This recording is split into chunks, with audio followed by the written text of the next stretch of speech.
how we should know that all the sentient beings' minds possessed Buddha nature.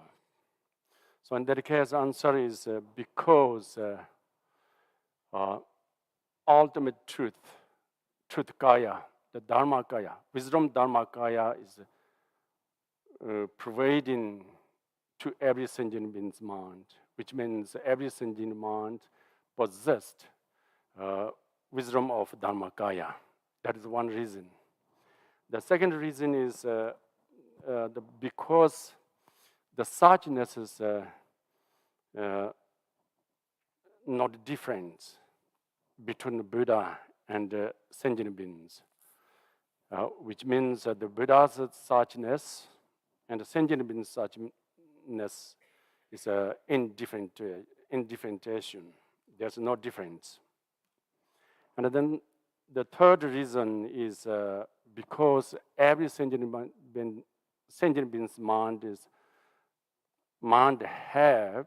has the potential or ability to achieve enlightenment. For this reason, we could say that every sentient being's mind possessed a Buddha nature. That's one point. The second point, what we have discussed last time, is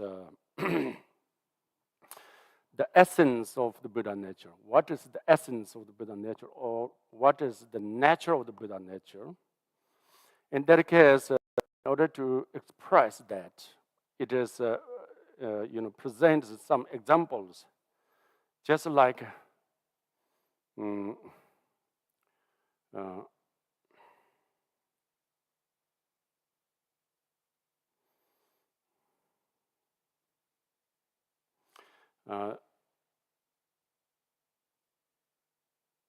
just like a jewel, which fulfilling jewel, and just like sky or space, or just like water. That is the example. Jewel or wish fulfilling gem is something that which fulfill, or there's a source of benefit to yourself and to the others. So Buddha nature has that kind of quality, the quality which becomes a source of benefit to oneself and to others. That is one. And the second, the Buddha nature is compared to the space or sky, which is never becomes impermanent. It is forever and so on. So that is the second one. And the third one is Buddha nature is compared to the water. Now, water is in that case, water, the quality of water gives liquid to every, that's plants, flowers, whatever may be, in order to grow up, they need water. Similar idea, Buddha nature contains the love and compassion, which is that's a support to the growing or other enlightened qualities. So that is what we have discussed yesterday. And then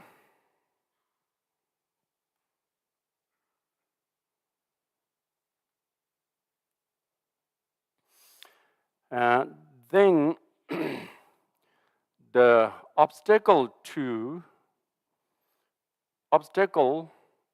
for the manifestation of the Buddha nature means in order to manifest this Buddha natural experience and realized, what is the obstacle there? Prevent to experience or realization of the Buddha nature is there are also mentioned 4 obstacles or 4 things that make us not realize Buddha nature.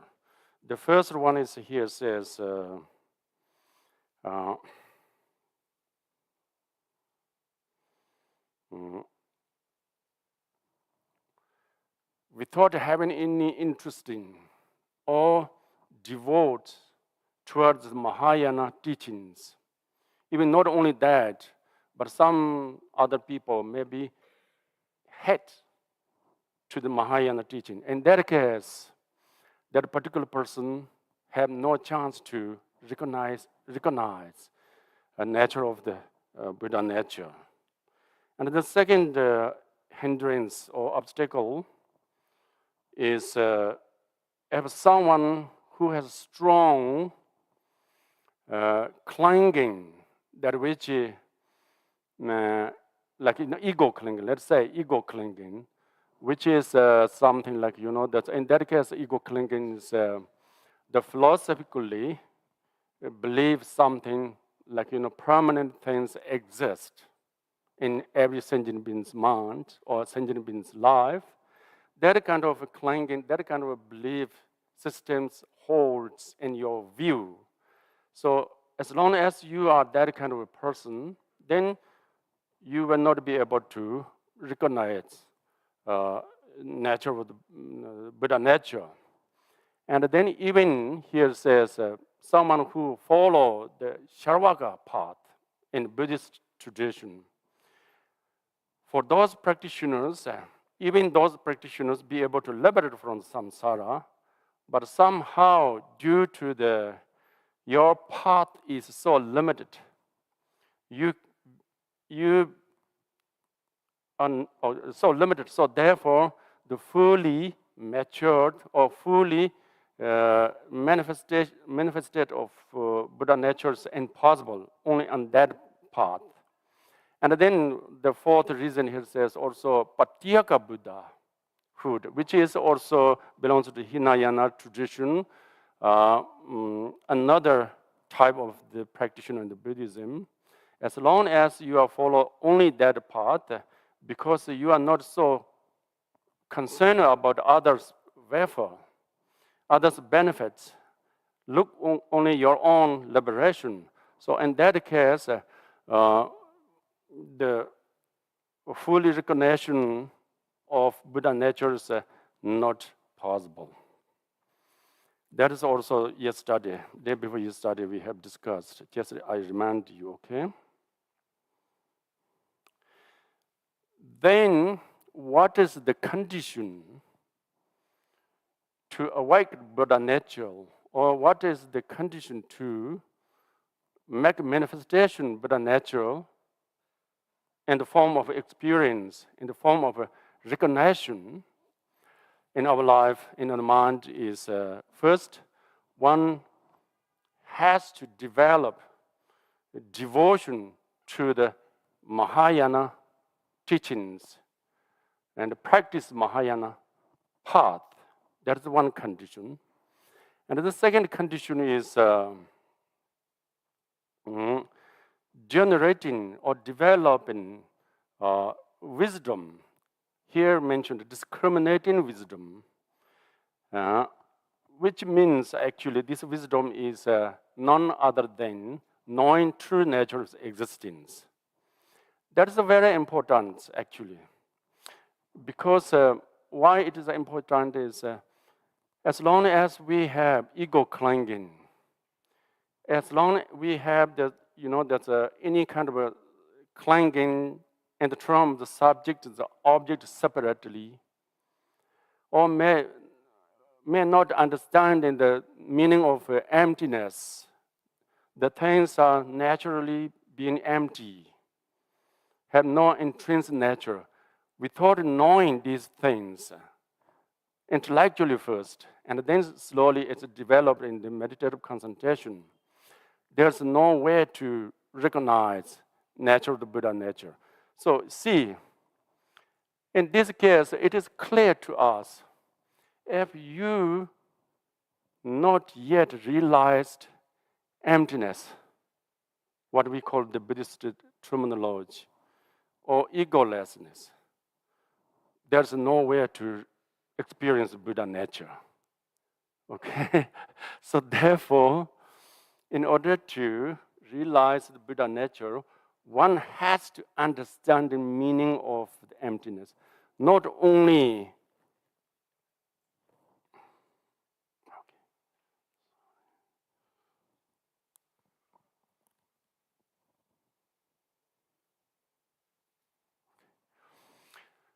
not only what okay. So so here in the teachings, it's quite clear to us. In order to experience Buddha nature, we need to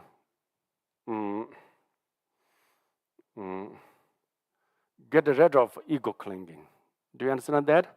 Get rid of ego clinging means usually the ordinary mind is always grasping something, believes something, that we think object is really exist in out. As we see, the subject's mind is really independently exists somewhere inside, there's a body. We have this kind of a mentality idea. That is the ego clinging. Okay? So, lack of understanding the meaning of emptiness, and we are not meditate upon the emptiness. If we are not yet experienced nature of emptiness, then Buddha nature is never experienced to us. Buddha nature is only experienced to us when our mind is liberated from any type of clingings, grasping. Buddha nature is experienced when our mind is totally free from any kind of dualistic view. So within the dualistic thinking, within the clinging subject, object separately, within the belief something really exists, with this kind of idea, with this kind of mind, never experience Buddha nature. But you can talk a lot Buddha nature. You can talk about Buddha nature. You can think conceptually, intellectually, you can think Buddha nature.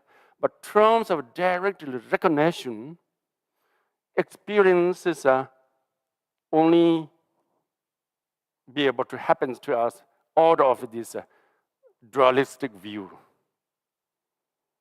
Do you understand that?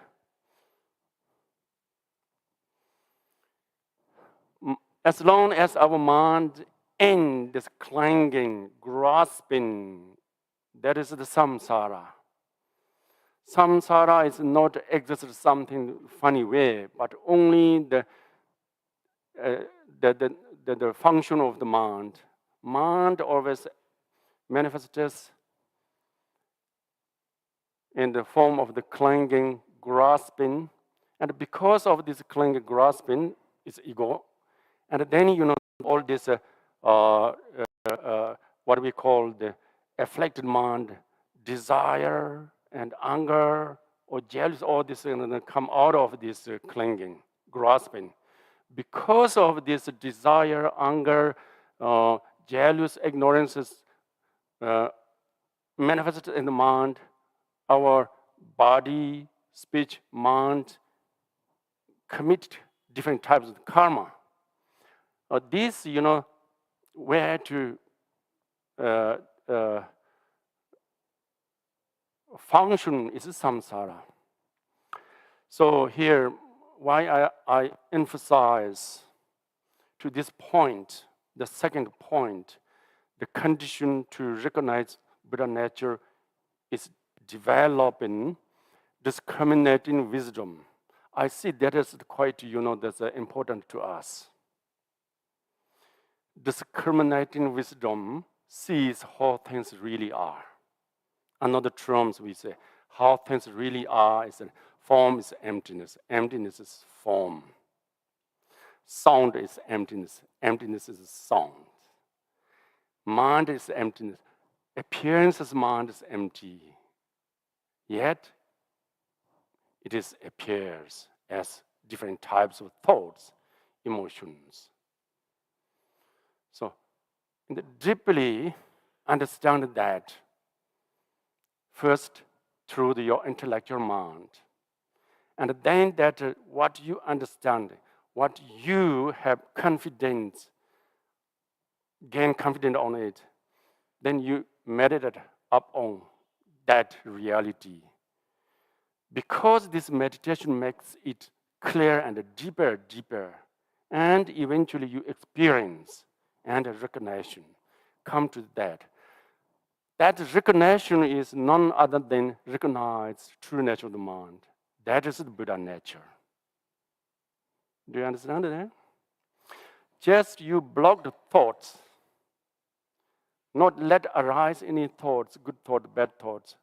Within that kind of frame, the mind, you never experience Buddha nature. Why? You could have the mind settle down in the calm, relaxed, one-pointedness, but Buddha nature cannot be experienced. Reason why is there's no wisdom, there's no knowledge. Your mind, nothing to know, but just simply relaxed there, simply having peaceful. There's no clarity, there's no understanding, there's no wisdom. Buddha nature, okay. So that is the something we should understand, okay?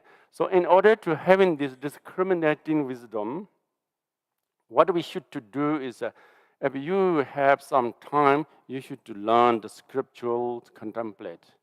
If you do not have much time, then there's called analytical meditation.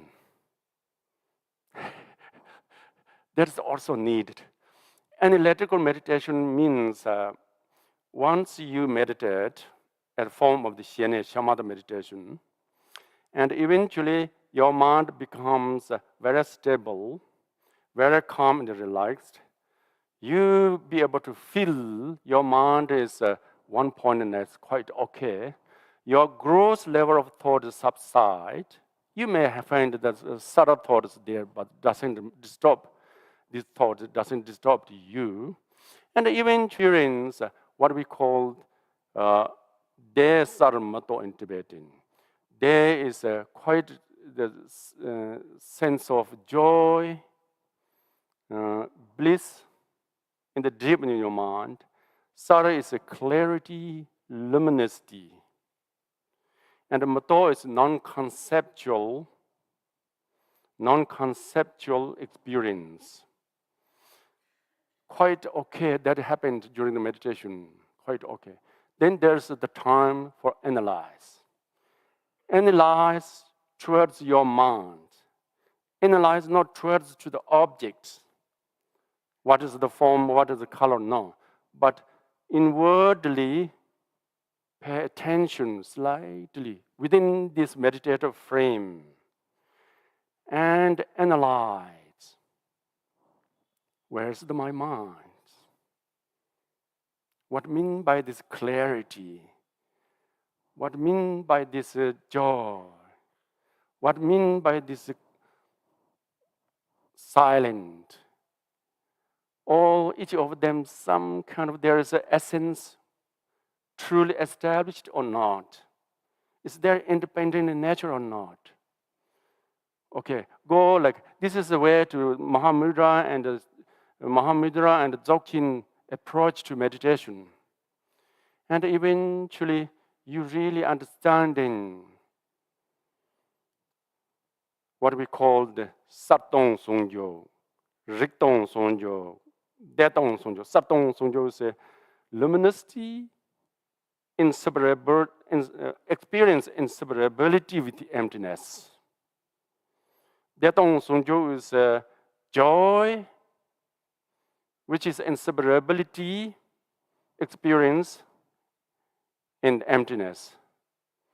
And Rik is Rikpa, clarity or something, that is also experience in inseparability, emptiness.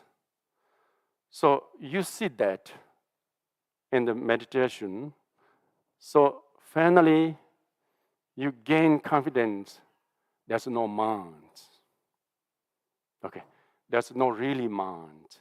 As subjectively really exists something, like a concrete way, like that's a independent, like intrinsical mind. There's no really mind. Yet everything's there. Thoughts, emotions, joy, sadness, everything's there. That all the manifestations manifest within this understanding of emptiness. So then that is intrinsic to experience to the Buddha nature. So I'm not going to that way, okay? That's not my subject.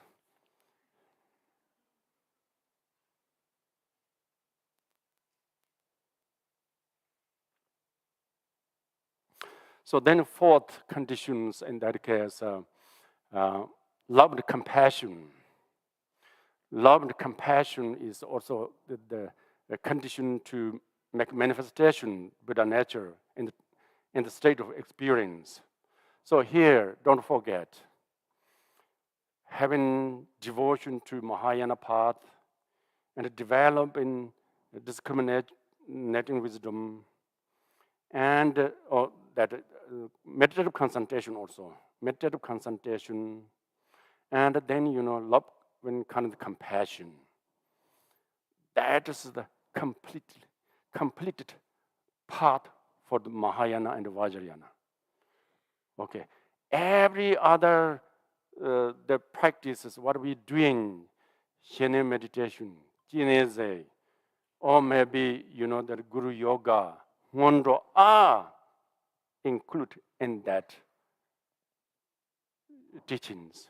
Some of them, okay. So don't forget, these four things are always needed, okay? Try not to miss any of them. These things are we should develop in the daily life. And when we daily life is, the situations, trying to adapt, having some kind of like aspiration and the devotion to the Mahayana path, and deep in your mind. I like Mahayana path. It's so wonderful. It is so good. I like to follow up this path.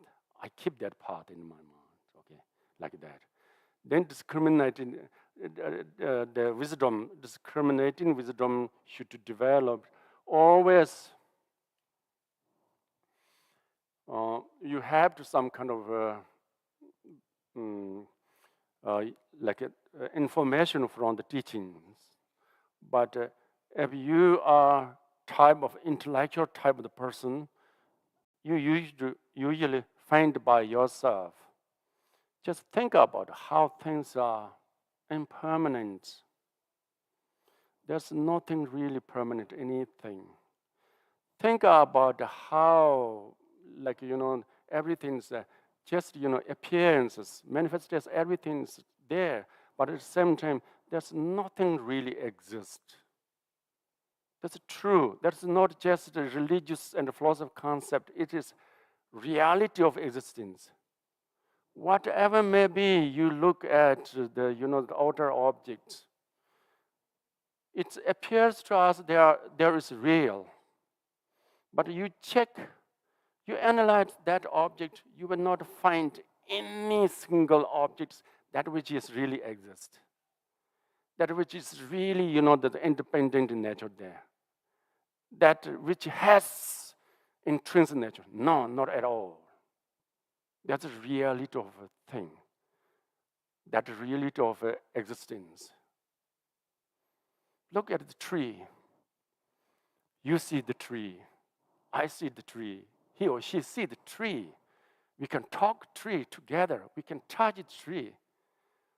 But somebody come up, ask you, where's the tree? Point out. You cannot pinpoint the tree. Tree is only the form, only the collection of the branch, leaf, trunk, that collected together.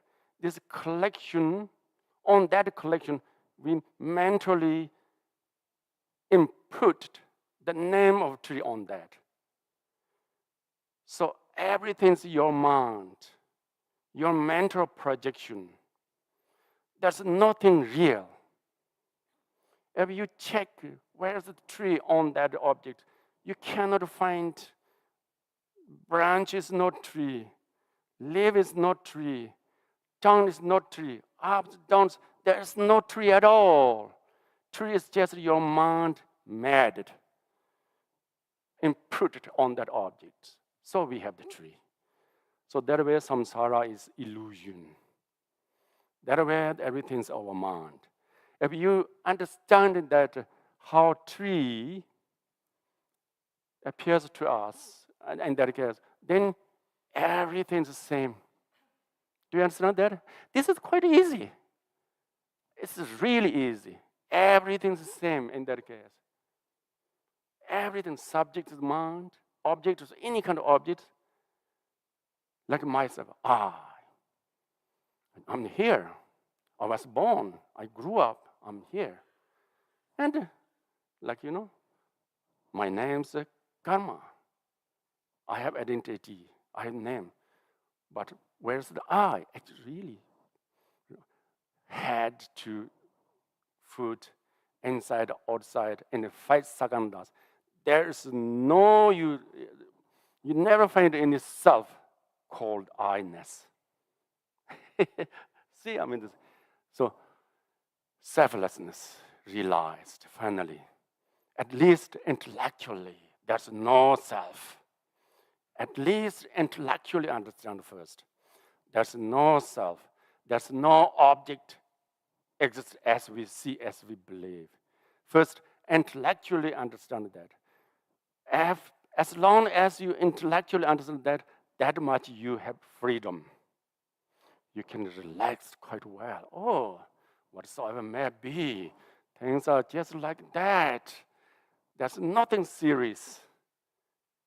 And eventually, your grasping mind slowly losing and more have freedom, not too much tied to everything. There's a possibility to have let go.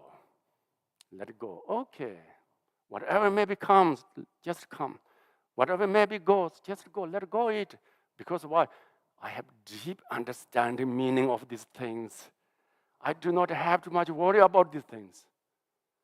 So how start to liberate your life from the traps and the chains of clinging? Even you understand intellectually, selfless, egoless, that much benefit come out of you. Because release this clinging, that much there's a narrowed mind disappeared. That much ego cling, disturbing emotions, not so much occupied your mind. So then if you really experience, if you really recognize true nature of everything, then how much qualities, wonderful things gain in your life.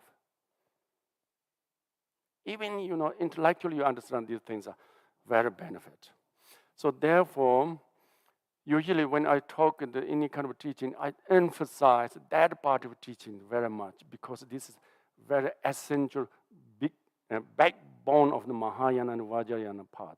Without knowing this, what we call the egolessness, emptiness, there's no way to liberate from samsara, achieve enlightenment. There's no way to experience the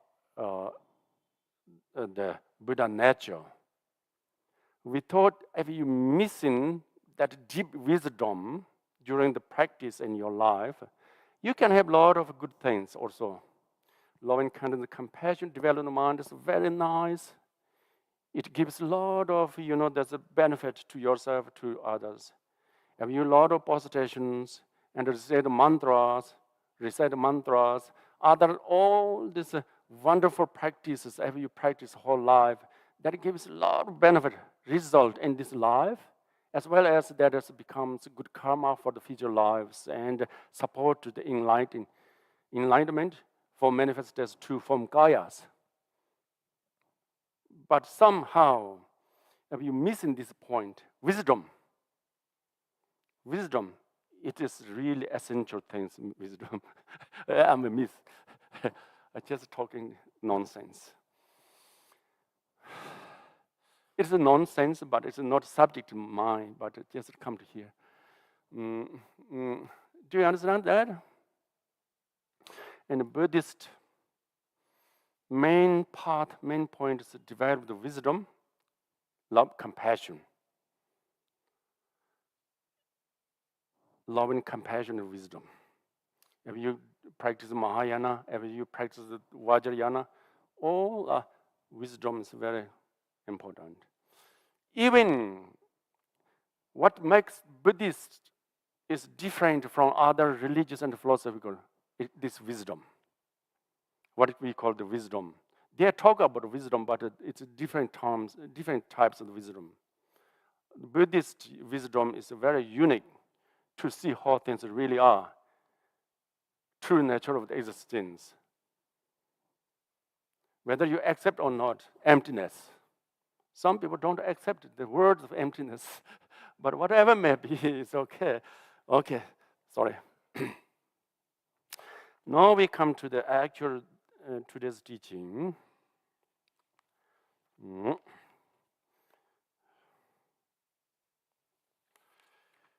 Today we're talking about the next shloka. Shloka is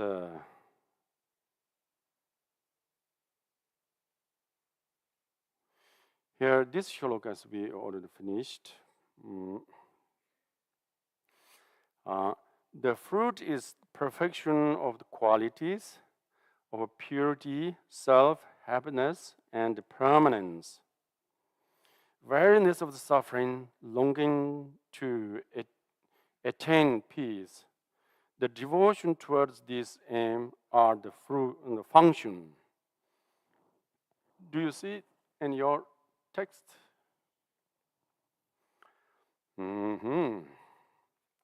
This shloka talk about two things.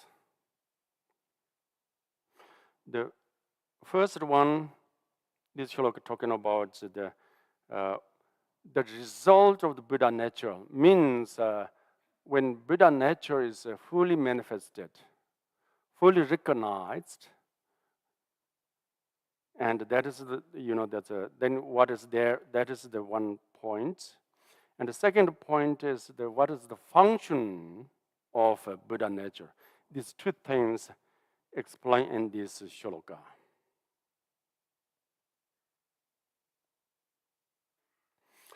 And Tibetan word, "zang da de dan da ni ji yun din paro simban de."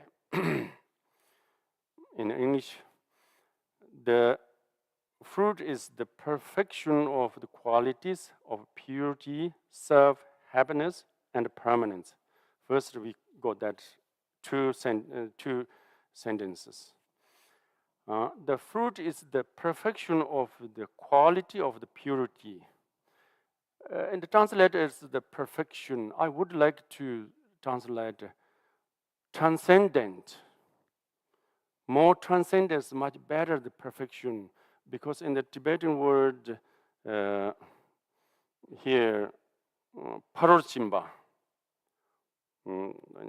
Parorchimba is to reach other shore, to transcend something. Some teachings they translated the perfection, but it's not really perfection, it's transcend. Okay, transcend. So, meaning the actual state of Buddha nature is transcend four things. What are those four things? The first is quality of purity, transcendent purity. Okay? Buddha nature is beyond to be the purity. Okay. The second one is self. Buddha nature is transcend the self. Okay. Third one is transcend happiness. And the fourth is transcend the permanent. So then what actually? It's come to below. Later, more explain that. The purity, self, happiness, permanence. These four qualities, Buddha nature transcends from that four qualities, which means beyond to be these four qualities. Okay, that's good enough. Then awareness of suffering, longing to attain peace, and the devotion devotion towards the aim are the function. So the function of the Buddha nature is quite easy. Then, because of Buddha nature, people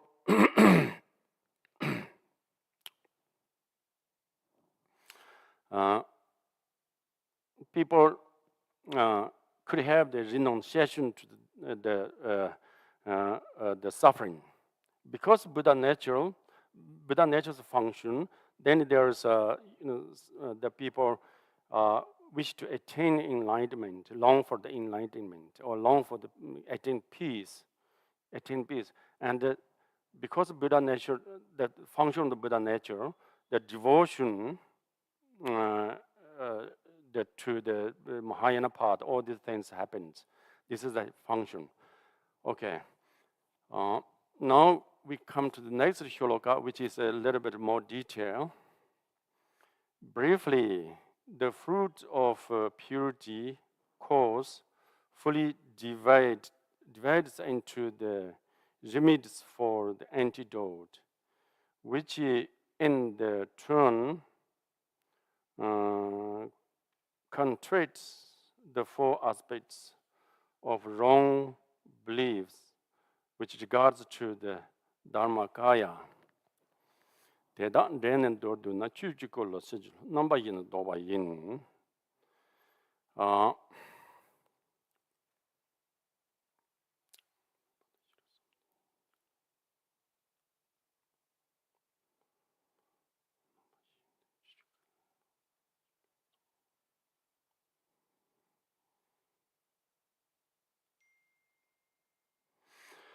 So here, briefly, a fruit of this quality and the purifying cause fully divides into the remedies of the antidote of which there to. It is like a, briefly speaking, and generally people misunderstanding of the Buddha nature or Dharmakaya. How that misunderstanding about the Buddha nature, Dharmakaya, is we think Dharmakaya and Buddha nature is pure. We believe Dharmakaya or Buddha nature is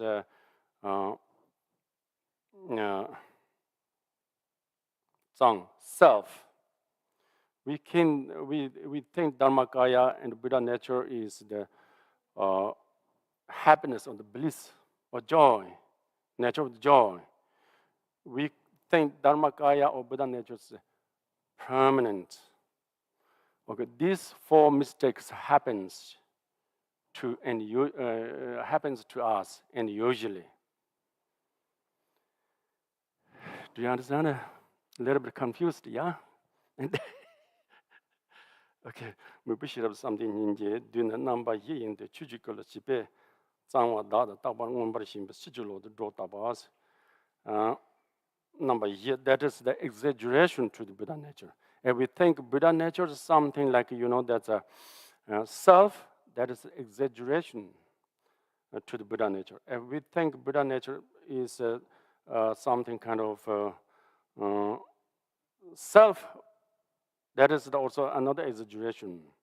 And Buddha nature is happiness and bliss, that is another exaggeration. Then permanent is another. Nimbo rub the chairs. Then the next shloka, the Dharmakaya is a purity sense its nature is pure, and even the remaining imprints are fully removed. It is the true self, since all conceptual elaboration in the terms of self and non-self is totally stilled. It is true happiness, since even the aggregates of mental nature and their cause are reversed. It is permanent, since the cycle of existence and the state is beyond pain and realized as one. So even the Buddha nature is beyond to be pure,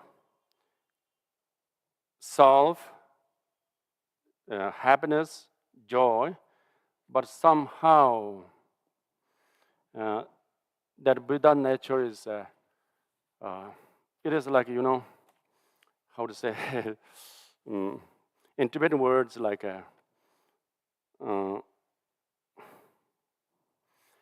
supreme self, supreme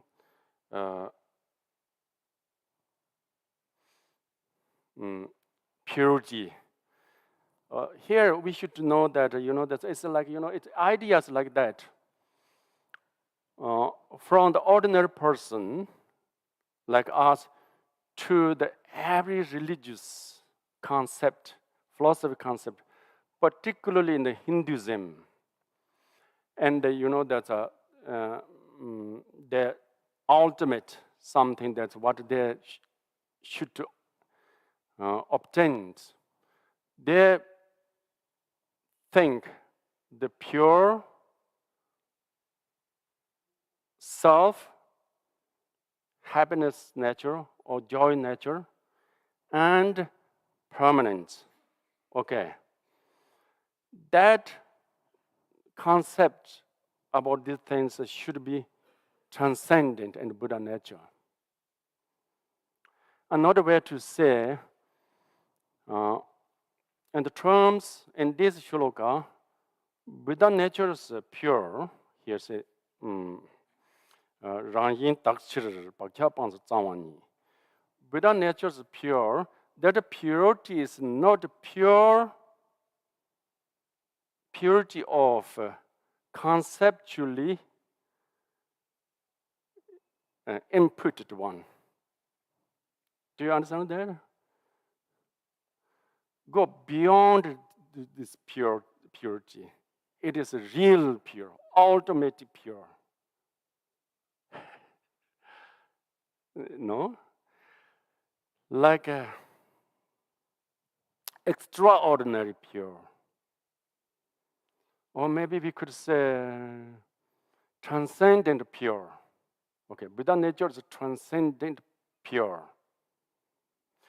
The reason why is there's a double purities taking place in the Buddha nature. First, it is a natural, fundamental nature is pure, never attained any kind of obscurations and stains, plus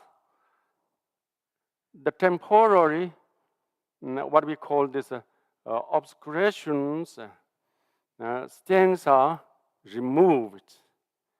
And then that state of Buddha nature is a fully resolved Buddha nature, which is taking double purity. It doesn't make sense? No, it is not really another way to say, okay. Buddha nature, the actual state of Buddha nature, purity is not that purity, that opposite of impurity. Okay, do you understand that?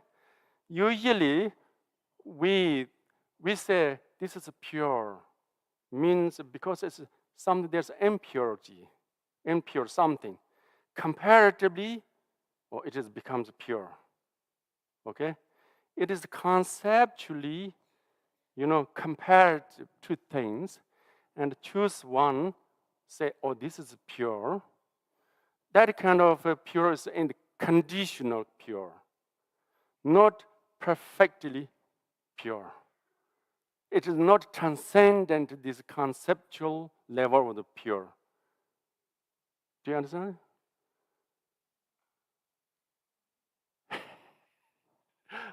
If we say, this is so beautiful, okay, that is so beautiful, that means something else there, which is not beauty. Okay? Comparatively, this becomes beauty. If this ugliness has disappeared in the world, you cannot say this is beauty. So this conditional purity is transcendent in Buddha nature. Do you understand that? Little bit. Whatever may be ordinary person like us,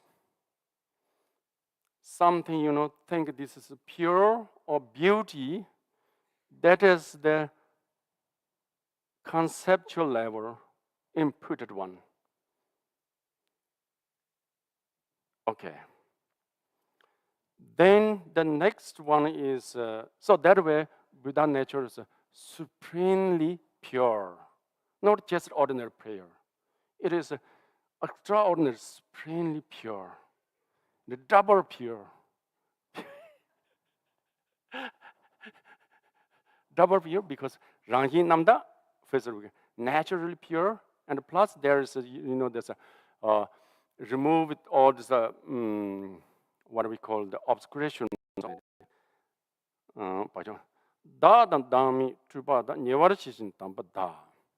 And also the Buddha nature is self. Okay, first Shloka said it is not self. Buddha nature is not self. Now come to the Buddha nature self. What is the difference? That's first one is ordinary self, like what we clinging self, conceptual, intellectual level of the self.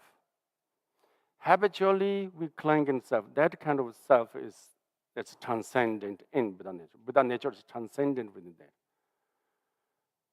that. So Buddha natures go beyond to the self and selfless nature. Buddha nature is not self, neither selfless nature, but ultimate self, which is beyond to this, the self and non-self nature. See, this is also important. Usually, ordinary people, usually we believe that there's a self. And then, the philosophical, some other philosophical talk about supreme self, true self, good self, higher self. Okay. And then other philosophical teachings and religious teachings include Buddhist, like, the Charvakayana. They say selflessness, there's no self. Both are just conceptually elaborated thing. Conceptually, input thing. Buddha nature is go beyond to the self and selfless. Yet, it is the supreme self, ultimate self. Do you understand that? Okay. Now question, what do you want to say? What is the difference Buddha nature and the ultimate Atman, the higher self? What is the difference? Huh?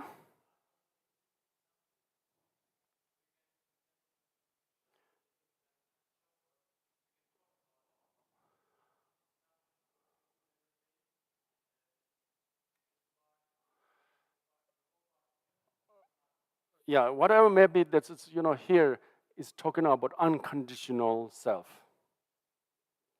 The self is not dependent on the non-self. In order to exist self, have some dependent non-self. The idea of self is dependent. Idea of self come up to your mind, depend on non-self, then this becomes conditional self. Buddha nature go beyond to this self or selflessness. For instance, if somebody says this is the big one, okay, the big is compared to the short, small. And something go beyond the big or small there. And that is the biggest one, we could say. Anyway,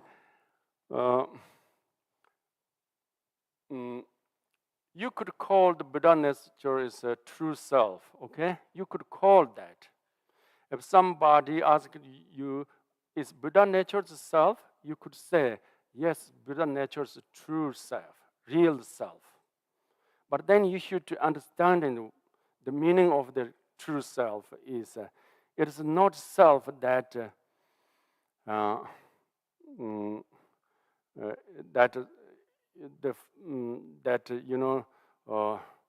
conditional one, conditional that self and the non-self go beyond that both, self and selfless. Go beyond that. That is the true self. Another way to say the unconditional self. Here says, the fabrication of idea of self and the fabrication of the selfless are both are disappeared, both are pieced. Then what remains is the true self at Buddha nature. Exist, non-exist, both are disappeared in your conceptual level. What remains is reality. Nyewarji tambadas. Yiji rangjin pumbo da tejulos devani. The Buddha nature is supreme happiness or supreme what we call the joy. So because why? That happiness, that joy is not something, that's a conditional happiness and conditional joy, which is opposite of suffering and all these things. Reason why is because of when you actualize Buddha nature, manifests as form of the experience. In that moment, you realize the Dharma Kaya. That means your subtle mental body is already ceased. Even according to the Mahayana teaching, our hearts, someone who achieves state of our heart, still they have the mental body. Because this mental body, then what happened to them is some chapai and chipoatang, what we call this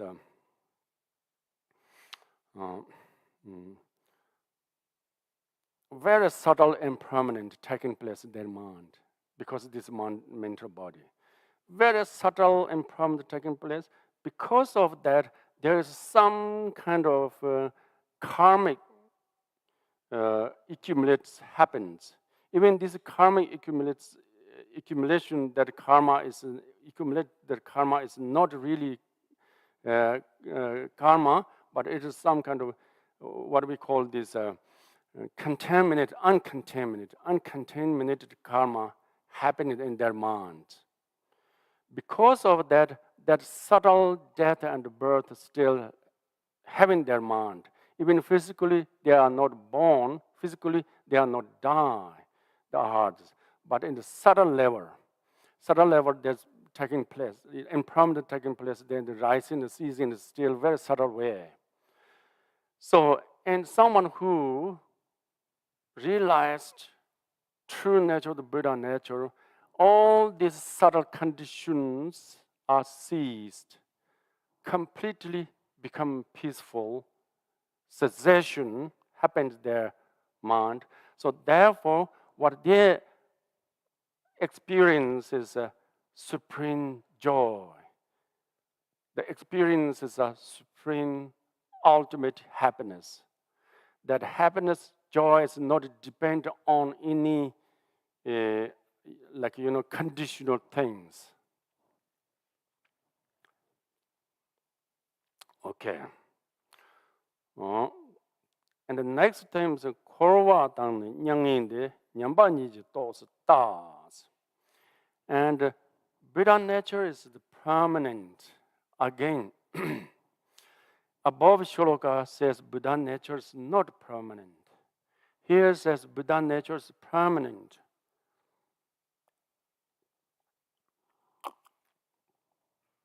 What is the difference? That's two things. Here, that Buddha nature is permanent. This permanence is not opposite of impermanence. This permanent is not something, conditional, mental fabricated permanence. Mentally fabricated permanence. But beyond that, permanence of that, beyond of impermanence and permanence. So altogether, these four qualities of the Buddha nature, the result of Buddha nature is go beyond to these conditional things. If you say Buddha nature is pure, purity, then you should understand that purity is not something like, that's opposite of the impurity. But one steps further than that, beyond that purity. And then you see the Buddha nature is self. And then that self is not something like, there's a conditional existence, self and selflessness. That's two two things. Beyond to go that, that level. And then Buddha nature is joy and happiness. Again, this joy and happiness is nothing to do with this worldly, conceptually fabricated that that's a opposite of suffering, the joy, the beyond to go that level. And if you say the Buddha nature is permanent, then again that permanent is the beyond to be that conditional permanent, which is opposite of the impermanence. So here, all these qualities of Buddha nature, when it's actualized, manifested to you and experienced in that way. Conditional things, nothing to do with this in that case. It is totally beyond to be within any kind of conceptual level, any kind of conditional level. Are you okay? So. It's okay. I think it's just that's not much difficult.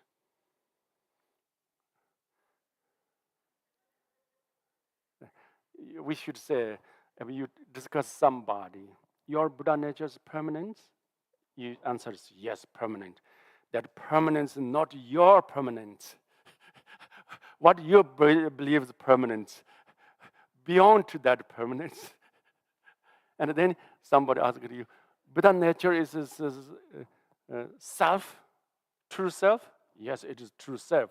But that true self is not something, opposite of selfless. Beyond both self and selfless. Supreme self. Okay. And Buddha nature is happiness, joy. Yes, it's naturally happiness, joy. That happiness, joy is not a conditional one. Something like,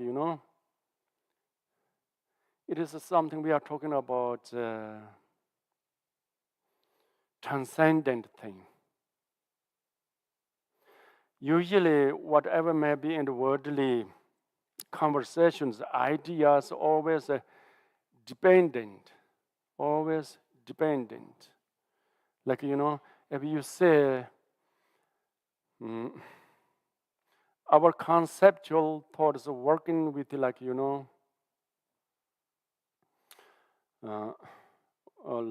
that's if you should to say something beauty, and naturally that beautiness has the opposite of ugly. If you have to think about the long ideas exist, only the short ideas there. All this, the conditional world way of thinking is like in that way, God in that way.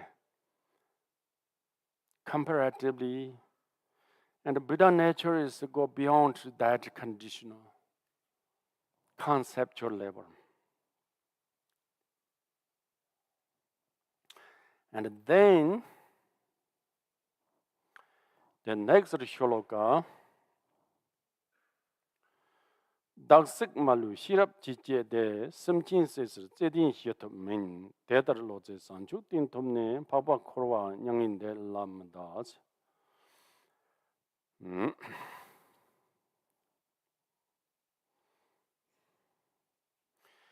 Their analytical wisdom has cut all self-cherish without exception. Yet, cherishing beings, those possessed of the compassion, do not other to peace. Relying on the understanding, the compassionate love, the means to enlightenment. Noble ones when neither abides in samsara nor in limited nirvana.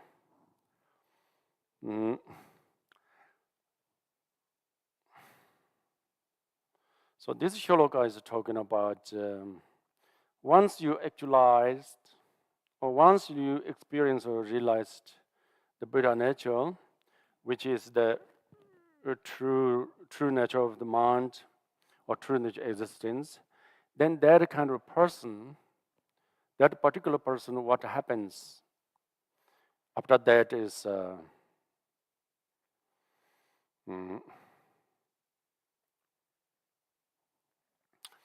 the analytical wisdom has cut all self-cherishing without exception first. That happens to you.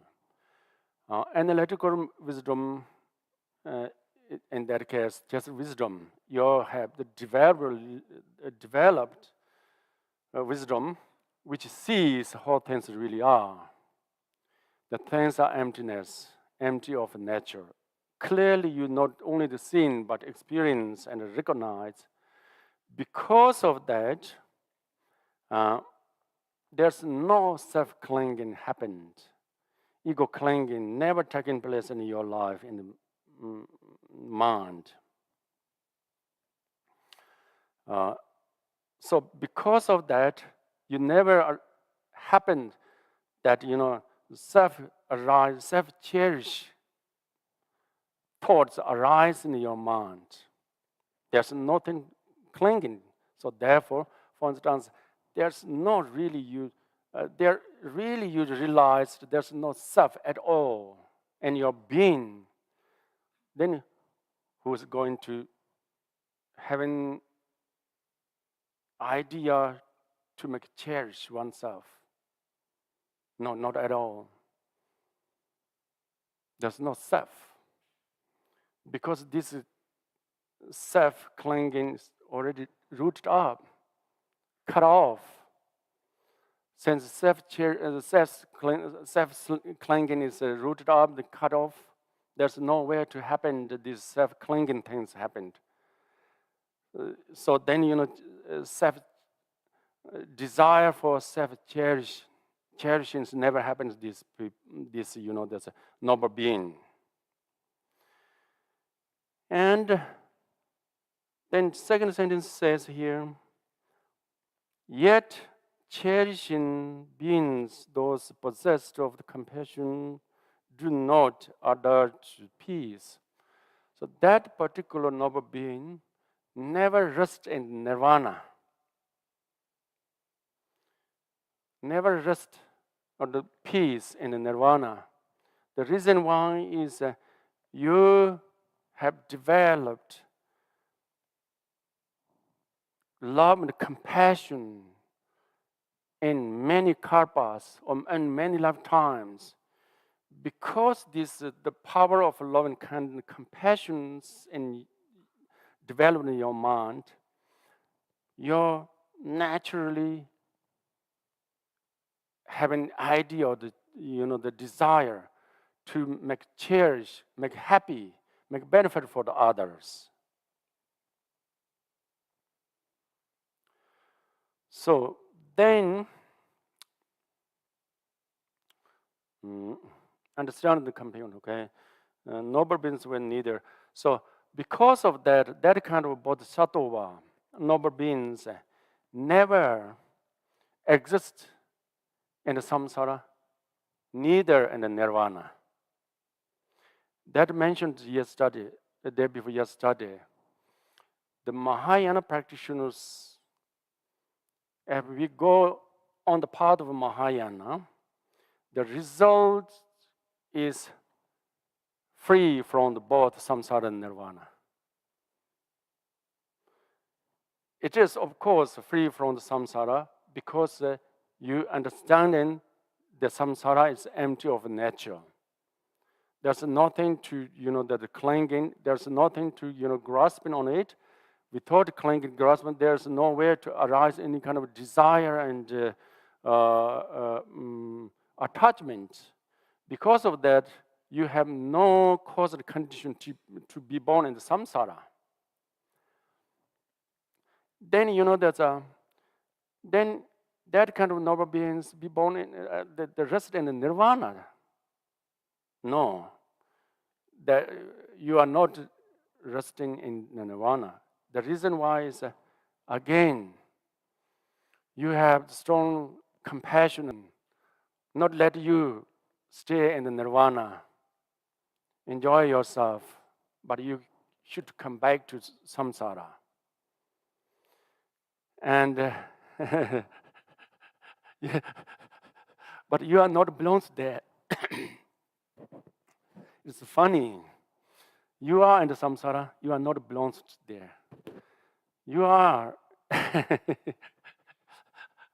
So that way, that kind of bodhisattva, noble beings are neither exist in the samsara nor exist in nirvana.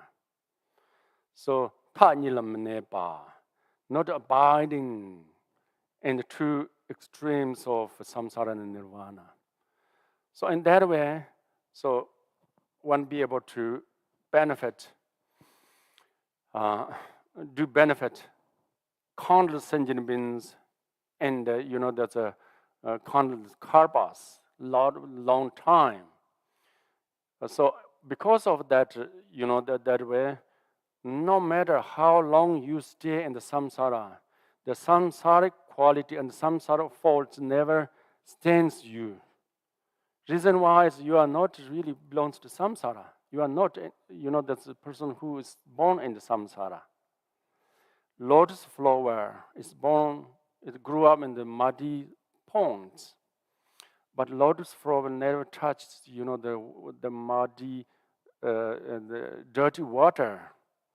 Reason why, okay, anyway. So similar things happens for the bodhisattva.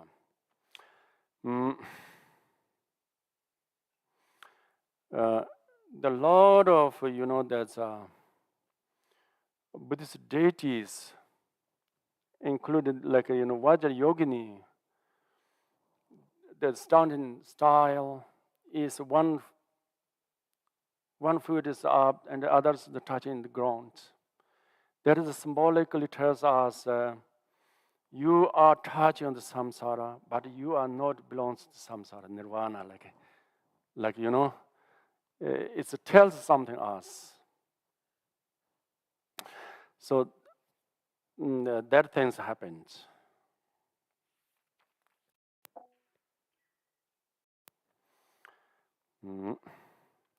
We should to go a little bit, one more shloka, okay?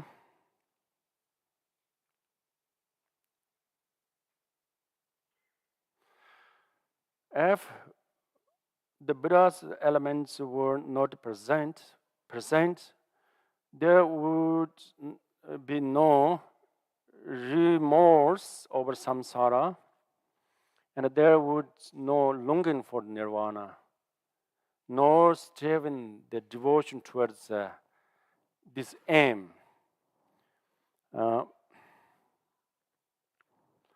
Garde sanje kamina dogla jowa manjursing, yangin dela debam, dunir membam mebar jur.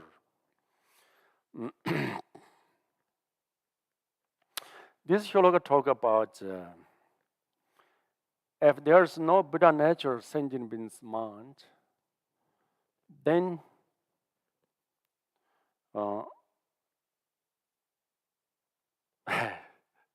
nobody upset to samsara. Nobody wishing to achieve nirvana, enlightenment. Nobody interested in the practice spirituality. Okay, this is an interesting thing. The spiritual seekers, the spiritual path seekers, usually they wanted to achieve something, special things. Particularly, like, it is saying in the Buddhist teaching often, somebody eventually, naturally you feel fed up this samsara. Okay?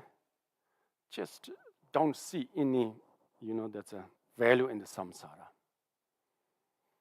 Whatever may be, you see the samsara, any situation of samsara, worldly things not really make you happy. Okay? You really long something else. I need something. That means Buddha natures knock you, tuck, tuck, tuck. Wake up. That naturally happens to many people. But many people don't understanding why I having that, not interested in this, not interested in that. I experienced that. That is not so much interesting to me. I did that. That's not offer me. That's a happiness.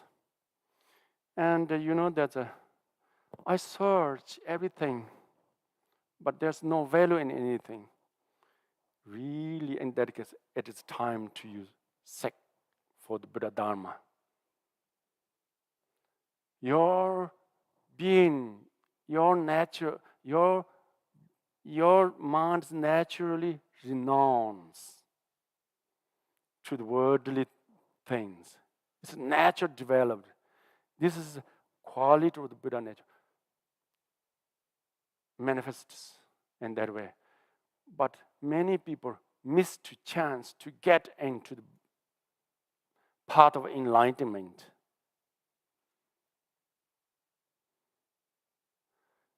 I said that if you somebody you feel in that way, really do Dharma practice. Because then that your Dharma practice will be successful. Because you deeply your mind see that there's no value in any the worldly things. So something else you are looking for, but you don't know what is that. Okay. So many people don't know. Then life has passed, and it become end of life. So instead of that, then come into the spiritual path, really spiritual path. You can meditate, you can stay in the retreat. And if you stayed in the retreat in the long time, you never miss anything. What is it missing? Then not miss anything because you see already done. There's nothing in anything. See, very obstacle of the doing spiritual practice part. The retreat meditation is something you not yet let go. Your mind is still stuck there, and you are in the spiritual and practice retreat. Then you are missing that particular things. Your mind is not really fully present in what you're doing, with your doing. That happened. So now, if somebody in that situation, in this situation, then if you do really the practice, a spiritual path, really fully, it would be very successful. So here, according to this sentence, someone who see the samsara is the natural suffering, and don't like to experience anymore this, there's ups and the downs, is the sign that your mind have the potential to practice spirituality, that is the Buddha nature. And also, if somebody see the nirvana and enlightenment is the wonderful things happens, and you wish to do these things, you wish to go in that direction, that means again that Buddha nature pushes in that level. Do you understand that? That is also quite an interesting thing to us, actually.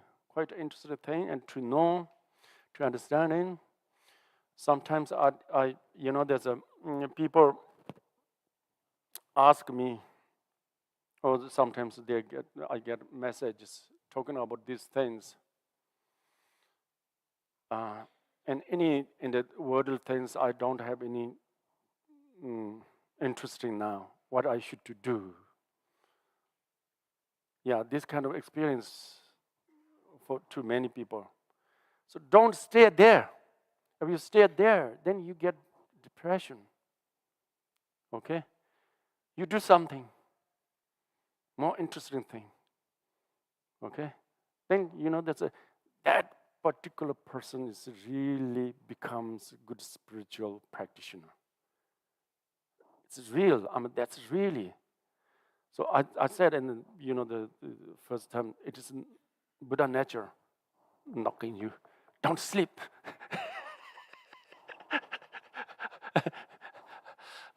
So it is not just I'm made up these words in that way. I saw some the teachings, that kind of information there. See, this is quite interesting. Usually, people are too much crazy about worldly things. People never feel fed up any kind of worldly things. Those people have less opportunity to practice spirituality because their mind is totally distracted to the worldly things, the objects, these things. They have no much, chance to turn inwardly, look at the value of real value things. So the mind is dropping into the worldly, that's in worldly situations. Spiritual path is not really successful, that type of the person. And so I'm not saying in order to practice the spiritual path that we need to have some kind of feeling, sadness, sorrow. No, no. Even you are happy, even you are healthy, even you are rich, sometimes naturally people get this kind of feeling. Like, all these worldly things have no value at all now, especially rich people, especially the famous people often find there. They've done everything. They've done everything what they want. Pick up something, they see that is no value to me, drop. Pick up another thing, they see that is not so much make happy me, they drop. Finally, all the doors are knocked, enter into and come back, there's no value. Now what I should to do now? So it is a sign to you to go to practice spiritual. So that is this shloka's meaning, okay?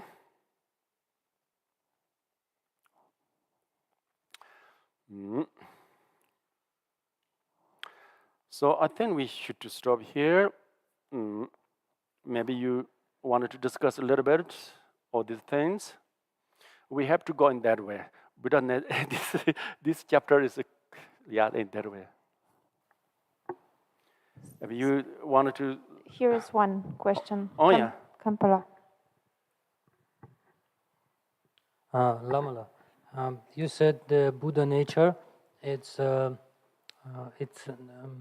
something beyond.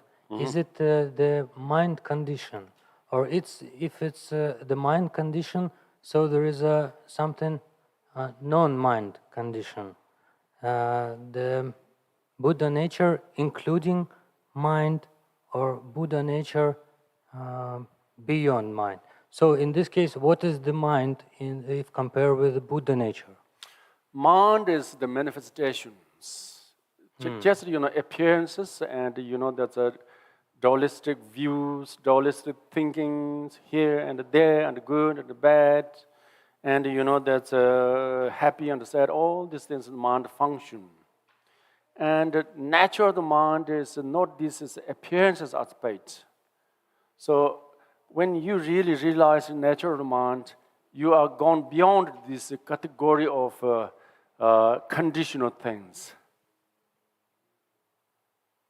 Yeah. Go beyond these conditional things. So therefore, real state of the Buddha nature is beyond to be happy and sadness. Yet, it is a super happiness. Real state of the Buddha nature is beyond to be self and selflessness. Yet, it's supremely self, unconditional self. The real natural state of experience Buddha nature is not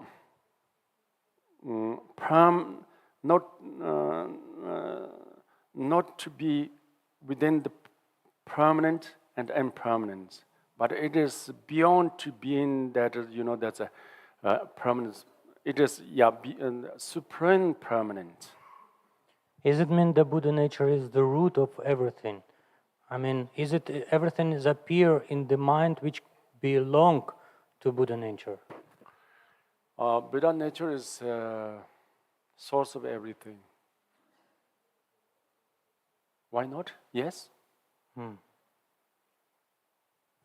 Lama, can you say about the meditating concentration? This is the one of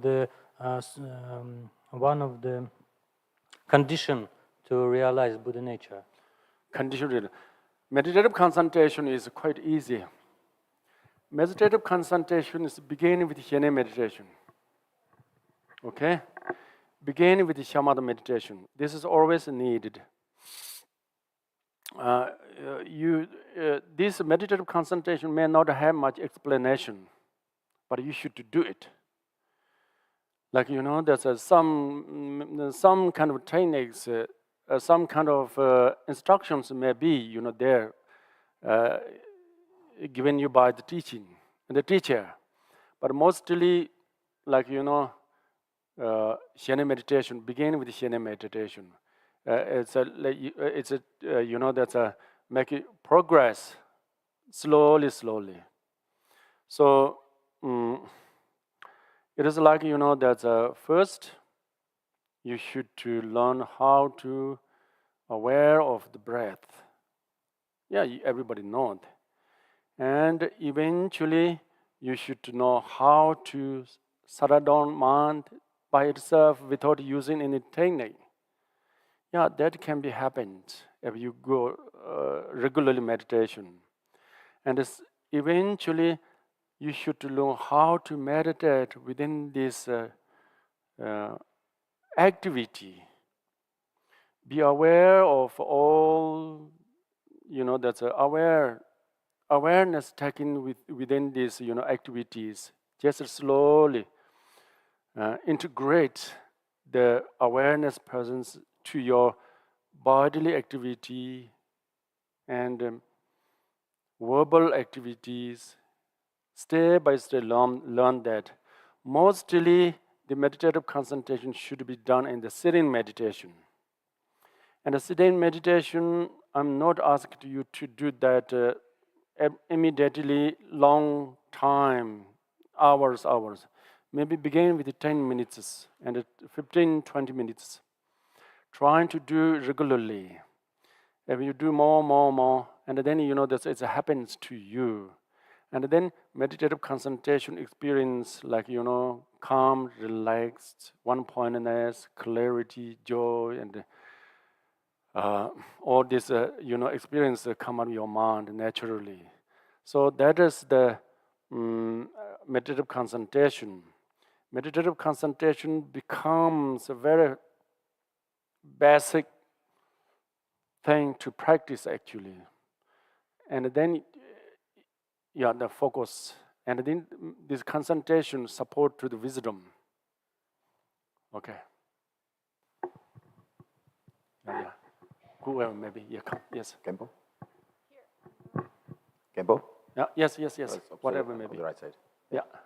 The Khenpo, you were talking about the supreme joy.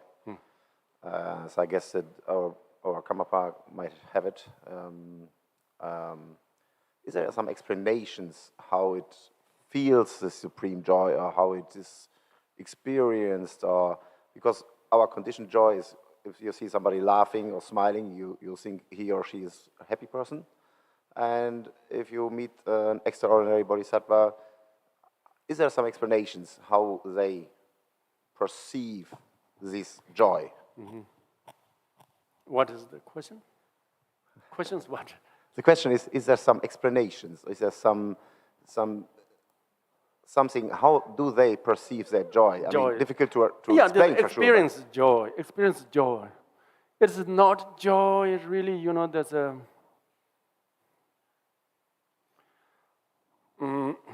this kind of joy is like not a sensory joy. Sensory experience, no. Like, if you see beautiful flowers, and with this scene, you have some kind of mind happiness. Not that kind. If you listen to, like, there's a sound, very, the sweet sound, you have naturally feeling like, there's a happy joy. Yeah? It's brought, this joy and happiness is brought from the sensory objects. Not that. That is a very, that's a impermanent, very, like, that's a unreliable happiness and joy. And then second, the joy is the mental experience. If you have some kind of happiness in your mind, joy in your mind, that is not really depend on the outer objects. Whether outer objects appears the good or the bad, whether you hear sound the good or the bad, doesn't matter much. Your mind is still in the, the good mood, joy, deep delight and happy. It happens. Outer conditions may not shake your mind, may not give much affection. That is the second level of joy. then more deeper joy come out of Buddha nature realization, which is meditation is even much deeper than that. Even much, still this mental joy is some kind of conditions. There's, the depend on conditions. Then, the Buddha natural realization and you get joy is the come out of realization joy is much deeper than that. Much, how to say, it's not something the deep joy, it is like,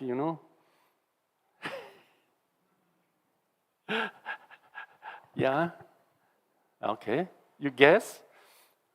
Yeah, but we are not rich there, so we don't know. We only know the sensory happiness and the mental happiness, but really, there's a realization happiness and the joy is not. We can talk that, but it's difficult to, yeah. But we can talk more what is not what it is. Anyway, okay.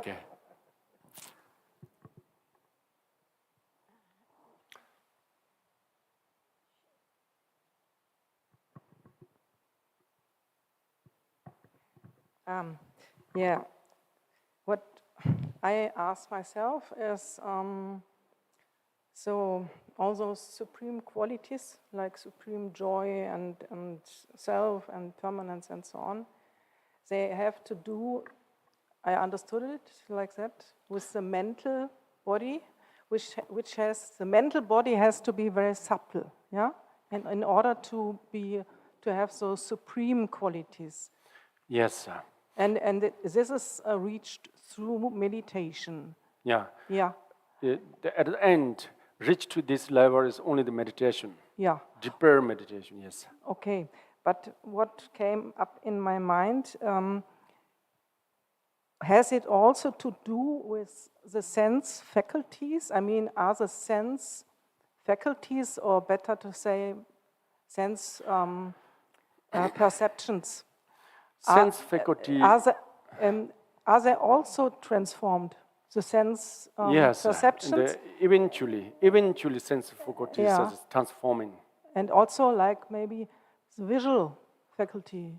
Visual. Is it like that things seem to become more transparent? Is it, has it to do with this topic here?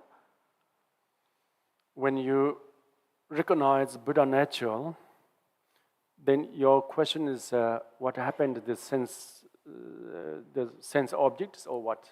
Yeah, that's my question.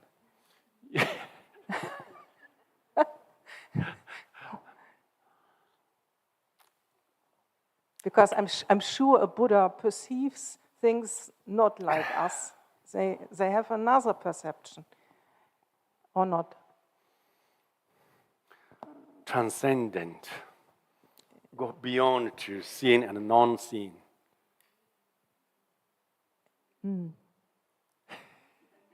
Okay. You are in the nirvana. Your experience is in nirvana. The question is, like, the example, Buddha Shakyamuni, enlightened. He really sees, hears exactly the same as we do, or not? What do we think? What do you think that? He really sees. Yes.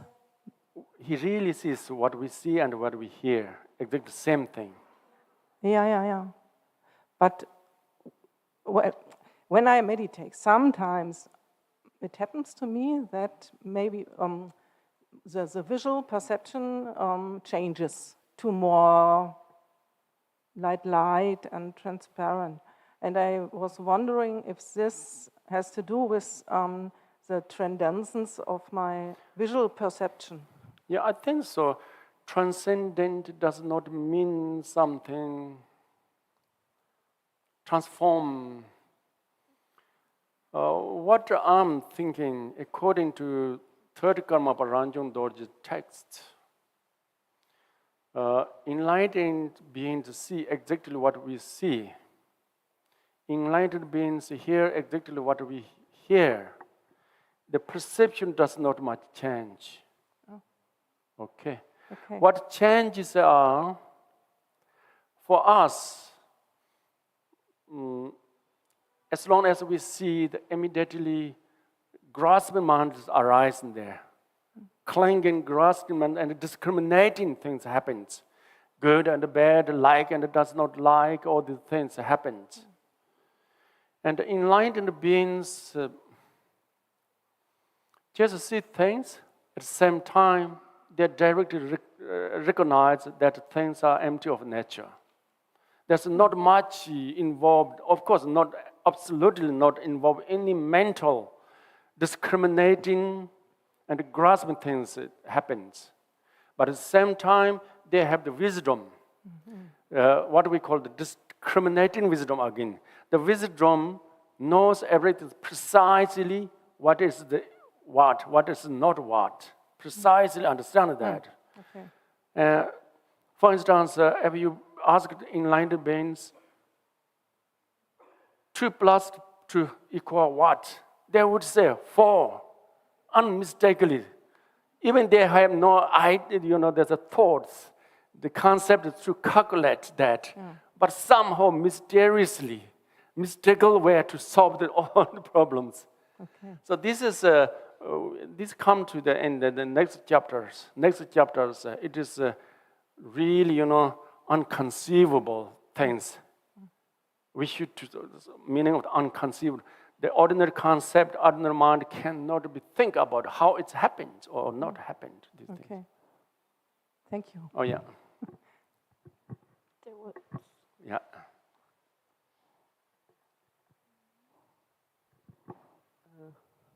Because it's like a very clever question. Vagit will help me.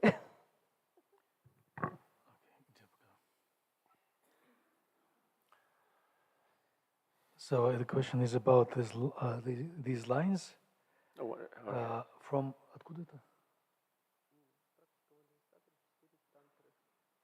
It's a practice of Vajrasattva, 4 tantras, and it is said here, hence all causes and effects of the 5 poisons of the 3 realms are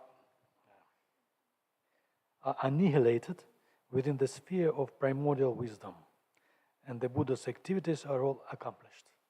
And Sabchu Rinpoche told Galina that the explanation of this topic is contained in Gyu Lama. Okay. So that is why she is asking you now how to understand it. What is? I'm not clear that the meaning there. What is The meaning of these lines. Okay, just one. More sure.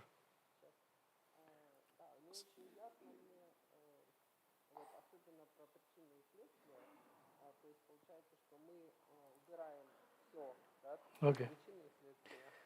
So it is said here in the text, hence all causes and effects are of the 5 poisons of the 3 realms are annihilated or destroyed, yes? Okay. Destroyed within the sphere of primordial wisdom. So she does. Okay. And how is it connected with the 4 Buddha activities?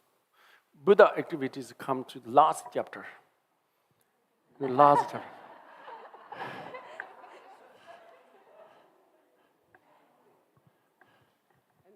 About cause and effect, like we purify not only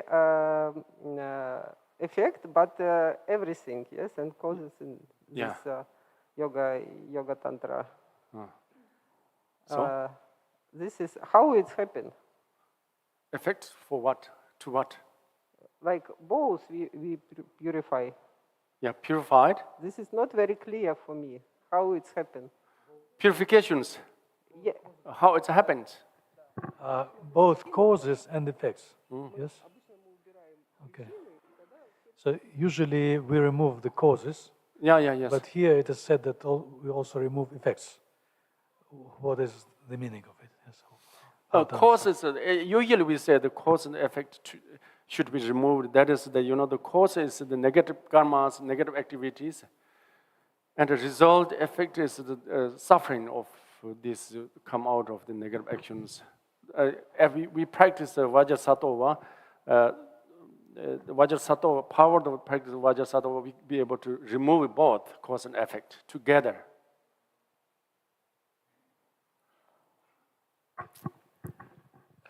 Thank you, Khenpo, for the very lively teachings on such a sophisticated topic. I have a question which is maybe a bit silly, but it's an honest question, but it's a bit silly. So when you said in the beginning that a realized being, like Buddha, for example, the nature of the Buddha pervades all minds of all beings, and therefore every being has the potential also to attain the Buddha mind. Could we say, and this is the silly part, could we say then that in a sense, in a way, there's one mind? One what? Mind. One like mind? when Okay. we talk about the enlightened, Okay, realized, you okay, know, okay. like Buddha mind. Yeah, okay. Or, yeah, so that was my question. Thank you. It is not one mind. Mind is individual experience. It's totally different. My mind and your mind is not one thing. It's two different individually experience, personal thing. My mind is only me, my experience. Your mind is your experience. That's not something wholeness, big consciousness cover to everything. No, and for the Buddhist point of view, we don't have this kind of idea and concept, the cosmic consciousness, so-called. There's no such things. Everything's individual. But we come to the Buddha natural, it says suchness is different, means suchness in that case go beyond to the one or two, one or separate. Okay? So since that is the beyond to the one or two, oneness or two, so then that's what Buddha's suchness and what the sentient being's suchness is cannot be two different things. And then if your question is, then it is the one thing? Neither. No one, no different. Here it says no different. Here not saying one thing. If you say Buddha suchness is not differentiation between sentient beings and Buddhas, then we may have the idea that means one. No, that's another misunderstanding. Have you fallen extremes of the separation and come back to falling in the traps of the oneness? Both are your own idea, mental fabrication. It is depend on each other. One has to go beyond those two conditions. Not one, neither separate. And generally, people has the mentality, idea, Buddha's enlightened mind and sentient being's consciousness is separate, two different things in the ultimate truth.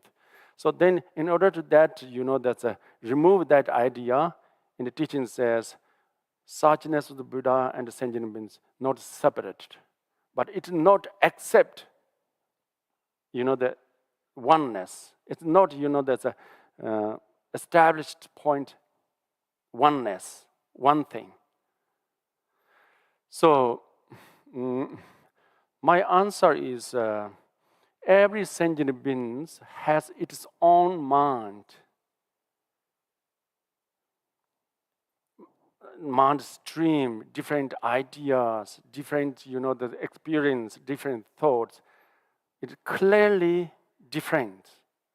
but it's come to the ultimate truth that, result of Dharmakaya, or maybe enlightenment. In that case, all the Buddha's wisdom are not separate. That does not mean becomes one thing. Also, beyond that, it's beyond oneness and separation. Because that go beyond the conditional things. Do you understand? Okay. Yeah.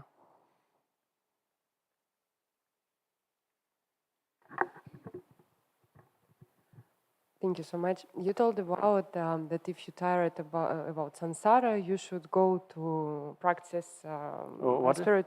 If you're tired about samsara, you should go and practice a spiritual way.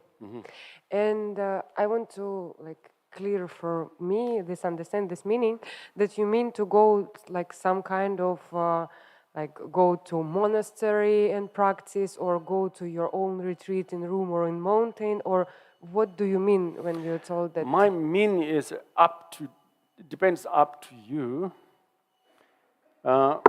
If you don't see any meaning in the samsara, in the worldly things, then you check your own conditions, what should do or what should not do. The best thing is don't stay that conditions, that mental conditions.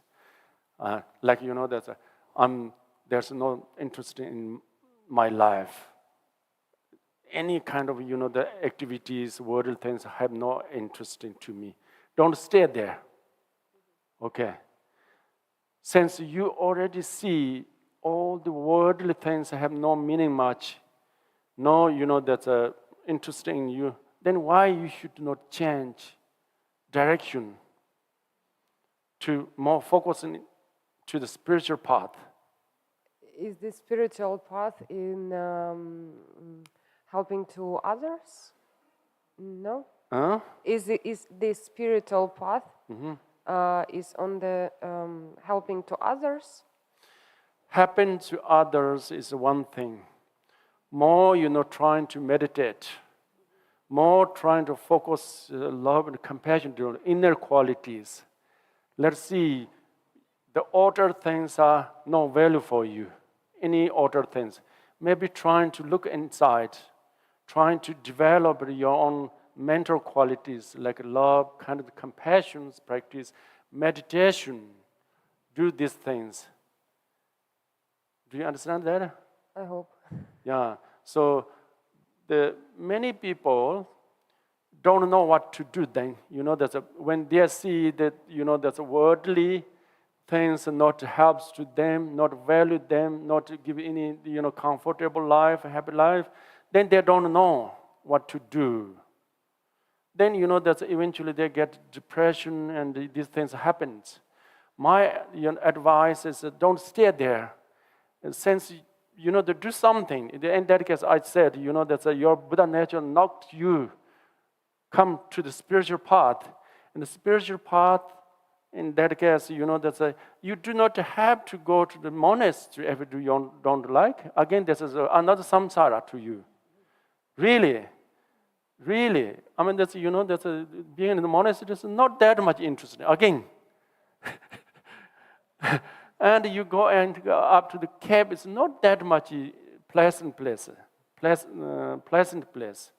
So what you should do is just you focus on your own regular job. Even you like or not, doesn't matter. In the case you have to do that, your regular jobs. But not too much crazy, not too much worry about other things. Whatever may be beach and mountain, this is forgot because you don't see that as the value. Now, rest of your time, whatever you have, after your job done, like a regular job, whatever you've done, then you come back to your home. Don't play in the mobile, check in all these things, and this is nothing now. More focus practice. That's a meditation And there's a development, there's a loving kind of compassion, and also just relax. Don't think about anything.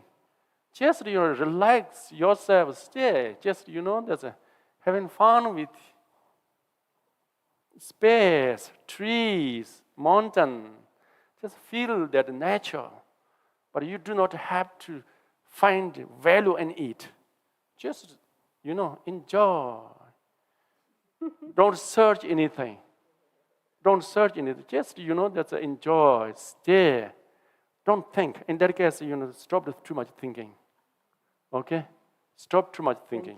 Just be. There's a meditation. Thank you so much. Oh yeah. Sunam de ye damje zebani tomne nibe danam pamze ne jega nanje walai tru sibe cholen do wa shu.